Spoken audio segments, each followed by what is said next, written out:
내가 초등학생 무렵 때 우리 집에는 삼촌이 함께 살고 있었다. 공장에 다녔던 삼촌은 해고를 당한 뒤 집세조차 내지 못해서 우리 집에 얹혀 살고 있었던 것이다. 상황이 그러하니 삼촌은 딱히 하는 일 없이 집에서 뒹굴거렸는데 돈 한 푼 없이 매일 술을 마시고 잠만 자던 삼촌이었지만 조카인 나를 무척 귀여워해줬다. 삼촌은 나에게 가끔 아이스크림을 사주기도 했고 나를 데리고 낚시를 가기도 했는데 난 그런 삼촌을 꽤 좋아했었다. 그렇게 반년 정도가 지난 어느 토요일 밤, 비 내리는 밤에 아버지와 삼촌이 아래층에서 말다툼하는 소리가 들렸다. 어른들이 언성 높여 싸우는 소리에 나는 듣고 있던 라디오를 끄고 숨을 죽였다. 그리고 잠시 후 문이 쾅 하고 닫히는 소리가 나면서 삼촌이 계단을 올라왔다. 내 방으로 오는 건가 싶어서 순간 긴장했는데 옆에 있는 불단의 미닫이 문이 쓱 닫히는 소리가 들려왔다. 나는 조용히 이불을 뒤집어 쓴 채 그대로 잠이 들었다. 다음 날 부모님은 운영 중인 가게를 보러 나갔고 집에는 나와 삼촌 둘뿐이었다. 난 어제 있었던 일을 모른 척했고 TV를 보면서 어머니가 만들어둔 튀김을 먹고 있었다. 그때 위층에서 불단문이 열리는 소리가 나더니 삼촌이 계단을 내려왔다. 내가 조금 긴장하며 삼촌에게 인사를 건네자 삼촌은 맛있어 보인다며 나와 함께 튀김을 먹기 시작했다. 그러면서 삼촌은 나에게 이렇게 물었다. 어이 추토무, 이거 다 먹고 같이 낚시하러 갈까? 응. 나는 어린 마음에도 상심해 있을 삼촌을 위로해줘야 한다는 생각에 웃으면서 알겠다고 대답했다. 우리는 낚싯대 2개와 각종 도구를 챙겨서 물통에 넣고 평소 낚시를 하던 근처 폭포로 향했다. 전날의 내린 비로 수위가 높아진 탓에 폭포 주변으로 탁한 황토물이 사납게 소용돌이 치고 있었다.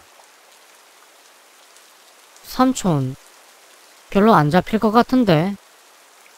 그래? 일단 좀 해볼까?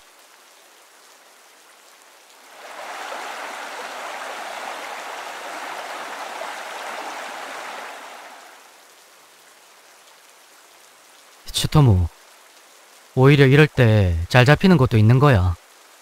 뱀장어라도 한번 낚아보자고. 그러면서 삼촌은 폭포를 향해 걷기 시작했고 나는 굳이 이렇게 안쪽까지 들어가야 하나 싶으면서도 삼촌의 뒤를 후다닥 쫓아갔다. 여기면 되려나? 삼촌은 폭포 앞에 높은 바위 곁에 잠시 멈춰서더니 바위 위쪽으로 날 들어올렸다. 추토무, 물 상태가 어때? 좀 잡힐 것 같니? 나는 바위 위에 올라가서 당뇨가 소용돌이 치는 수면을 내려다보았다. 글쎄, 물고기 같은 건 하나도 안 보이는데. 그런데 돌아오는 삼촌의 대답이 없이 등 뒤가 조용한 것이다. 고개를 돌려보니 방금 전까지 바위 아래에 있던 삼촌이 내 등 바로 뒤에 서 있었다. 삼촌은 양손을 가슴판까지 들어올리고 있었는데 마치 나를 밀어서 물속으로 떨어뜨리려고 하는 것처럼 보였다. 그런 삼촌의 모습에 나는 돌처럼 굳어버렸고 무표정한 얼굴을 하고 있던 삼촌의 두 눈은 텅 비어 있었다.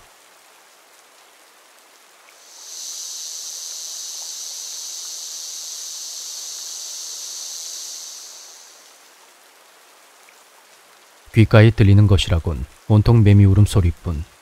그 순간 시간이 그대로 멈춘 것 같았다. 난 아무 말도 하지 못하고 그저 삼촌의 눈을 바라보고 있었다. 땀이 뺨을 타고 흘러내렸고 심장이 마구 요동치기 시작했다. 삼촌은 그 자세 그대로 무기력한 눈빛으로 날 응시하고 있다. 그렇게 얼마나 서로를 바라보고 있었을까.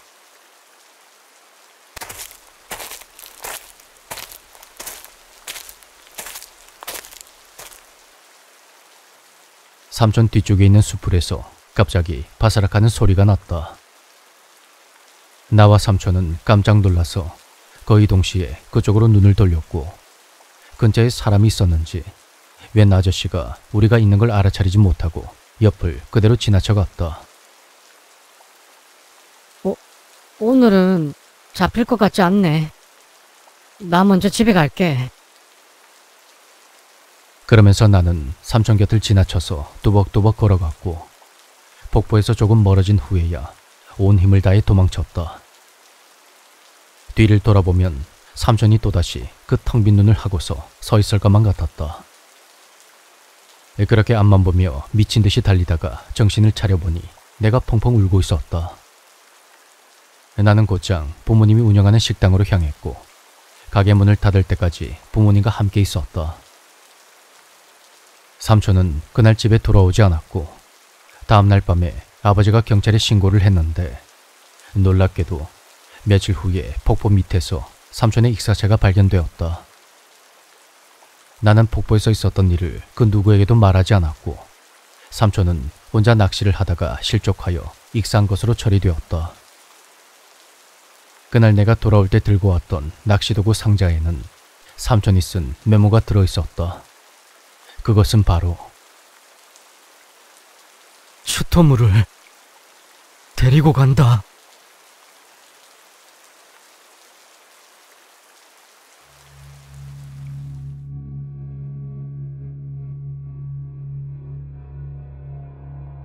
벌써 15년이 다 되어가는 일이다. 당시 나는 신발회사 영업직이었는데 하루는 사장의 불호령이 떨어졌다. 대기업의 가격 공세에 밀려서 매출이 점점 떨어졌던 것이다. 궁여지책으로 외국에서 싸구려 신발을 수입해다 팔았지만 영 써먹지 못할 물건들 뿐이라 결국은 전부 폐기 처분하게 되었다. 이 신발 다 버리기 전에는 절대로 돌아오지 마. 알겠어? 그런 사장의 지시로 나는 대형 트럭을 불러다가 신발을 실었고 밤중에 인적이 드문 시골에 몰래 버렸다. 그런데 이를 수상히 여긴 누군가가 경찰에 신고를 한 모양이다. 당시 이런저런 일과 사장의 닥달에 스트레스로 만신창이가 되었던 나는 조사를 하러 나온 경찰관을 붙잡고 넋두리를 잔뜩 늘어놨고 내 말에 경찰은 어딘가로 전화를 걸더니 기묘한 제안을 해왔다.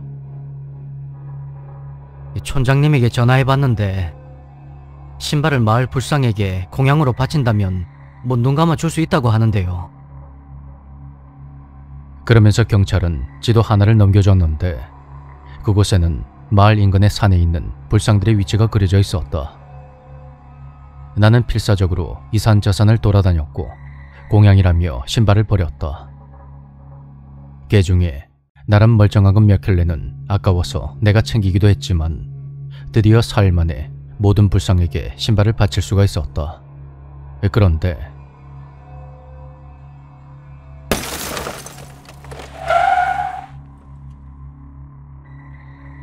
일을 마무리하고 돌아오는 길에 사고가 났다.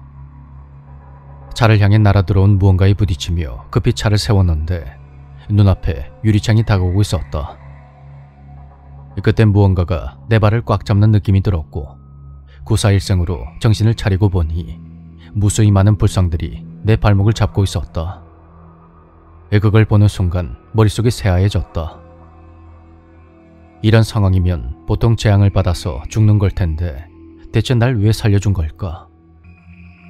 애초에 우리는 불법 폐기물 투기를 하라는 회사의 명령으로 이 일을 시작한 터였는데 말이다. 그때 뭔가 너무도 감사한 마음이 들면서 눈이 떠진 것 같았다. 그렇게 질 나쁘고 악독한 놈들이 있는 회사에 있으면 안 되겠다는 생각이 들었던 것이다. 나는 그 길로 회사를 때려치웠고 그 사건으로 인연이 되어서 신발을 바친 마을에서 일을 구하게 되었다. 맨발의 지장보살에게 신발을 바친 사람이라고 소문이 난 덕분에 일자리도 어렵지 않게 구할 수가 있었다. 나는 산과 지장보살의 관리인으로 열심히 일을 했고 그 후로 6개월 정도 지났을 때 회식 자리에서 놀라운 이야기를 듣게 되었다. 내가 신발을 바친 그것이 사실 지장보살이 아니라 과거에 산 주변에 있는 악한 신을 가라앉히기 위해서 주민들이 산재물을 바쳤던 존재였다는 것이다. 실제로 산재물이 된 사람들은 마을의 원한을 품었고, 그래서 주민들에게 이익이 되는 존재는 아닌 것 같았다. 그러니까 신발을 바치라는 건 핑계였고, 나 역시 과거에 그랬던 것처럼 그들에게 바쳐지는 산재물과도 같은 존재였겠지. 그걸 깨달은 순간 오한이 들었다. 나를 도와주겠다고 나섰던 촌장과 경찰관의 말 뒤편에는 사실 엄청난 악의가 숨겨져 있었던 것이다. 모든 걸 알고 나니 이 마을 사람들은 예나 지금이나 하나도 변하지 않았다는 생각도 들었다. 그럼에도 불구하고 그 원혼들은 날 도와주려 했던 것일까? 나는 감사한 마음으로 지장보살을 소중히 여기며 성실하게 일을 했고, 그러자 신기하게도 운이 트였다. 도시에서 험한 일을 겪고 시골로 들어왔지만 마을에서 열심히 일을 했고 지혜로운 아내를 맞았으며 든든한 자식들까지 보게 되었으니 말이다. 지금 나는 아주 행복하게 살고 있다. 우리 아이들이 혹시 과거에 산채물로 바쳐진 이들의 환생이 아닐까, 그런 생각도 가끔 하는데, 내 곁에서 행복하게 살고 싶다고 생각해준 그 마음을 생각하면 어떤 두려움도 없이 그저 감사할 뿐이다.